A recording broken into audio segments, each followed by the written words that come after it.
Hi అండి, welcome back to money Shreemani channel. ఇవాళ నేను మీల్ మేకర్ విత్ ఆలు కర్రీ చేస్తున్నాను. మా ఇంట్లో మా బాబు మీల్ మేకర్ తినడు, దీన్ని చికెన్ అని తినడు.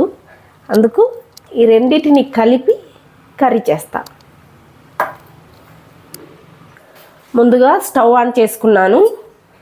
అందులో కొద్దిగా ఆయిల్ వేసుకున్నా. ఆయిల్ బాగా వేడెక్కిన తర్వాత సన్నగా కట్ చేసి పెట్టుకున్న ఆనియన్ ముక్కలు, కరివేపాకు, ఒక బిర్యానీ ఆకుని ఇలా కట్ చేసి వేసుకోండి. కొద్దిగా సాజీరా వేసుకోండి. అలాగే కొద్దిగా సోంపు వేసుకోవాలి. ఇక్కడ ఆవాలు జీలకర్ర అనేది వేసుకోవద్దండి. ఇప్పుడు వీటిని బాగా కలుపుకోవాలి. ఇలా వేగిన తర్వాత మనం కట్ చేసి పెట్టుకున్నాం కదా ఆలు ముక్కల్ని, నేను ఇక్కడ పసుపు నీళ్ళల్లో వేసి పెట్టుకున్నా. ఈ ముక్కల్ని ఇందులో వేసుకోవాలి.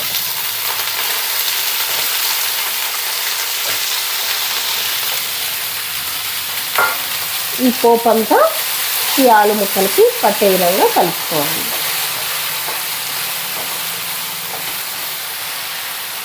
ఇప్పుడు ఆలు ముక్కల్ని మూత పెట్టి మగ్గించుకుందాం.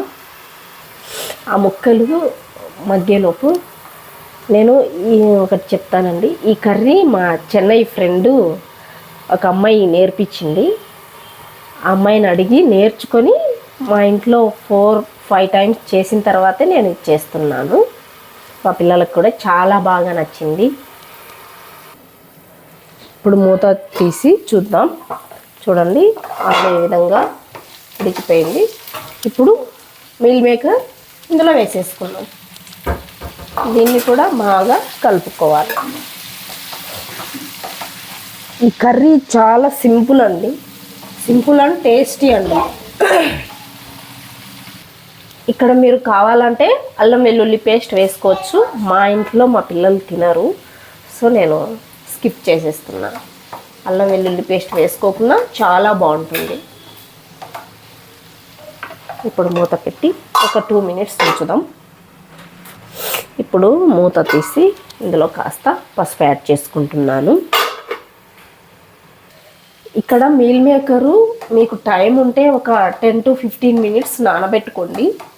లేదు అంటే వాటర్తో క్లీన్ చేసుకొని ఇందులో యాడ్ చేసుకోండి. చూడండి, పసుపు కూడా ఈ ముక్కలకి మంచిగా పట్టింది. ఇప్పుడు ఒక 2 మినిట్స్ మూత పెట్టేసుకుందాం. ఇప్పుడు మూత తీసి ఇందులో ఒక 2 టొమాటోస్ యాడ్ చేసుకుంటున్నాను. వీటిని కూడా బాగా కలుపుకోవాలి. ఇందులో కొద్దిగా సాల్ట్ యాడ్ చేసుకోవాలి.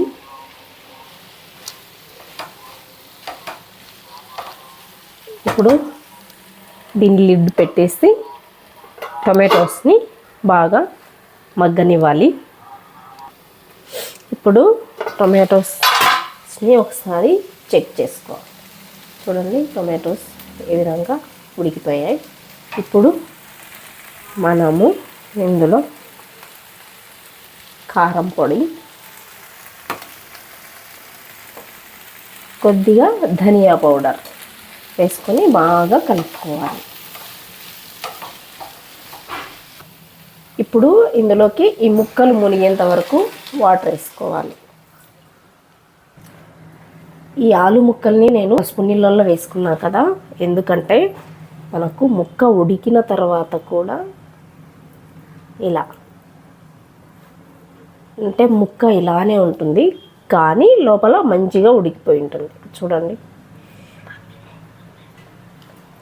అందుకు పసుపు నీళ్ళల్లో వేసుకోవాలి. ఎస్పెషల్లీ బిర్యానీ, పులావ్ ఇలాంటివి చేస్తూ ఉంటాం కదా, అలాంటప్పుడు ఈ ఆలు ముక్కల్ని పసుపు నీళ్ళల్లో వేసుకొని ఇలా వేసుకుంటే ఈ ముక్క అలాగే ఉండిపోతుంది. అప్పుడు చూడ్డానికి కూడా చాలా బాగుంటుంది. ఇప్పుడు మూత పెట్టి మంచిగా ఉడికించుకోవాలి. ఇప్పుడు మూత తీసి ఒకసారి చెక్ చేసుకుందాం. చూడండి, ఇలా ఈ విధంగా ఉండాలి. ఈ టైంలో మనం కొద్దిగా కసూరి మెతి తీసుకొని ఇలా క్రష్ చేస్తూ కసూరి మెతిని వేసుకోవాలి.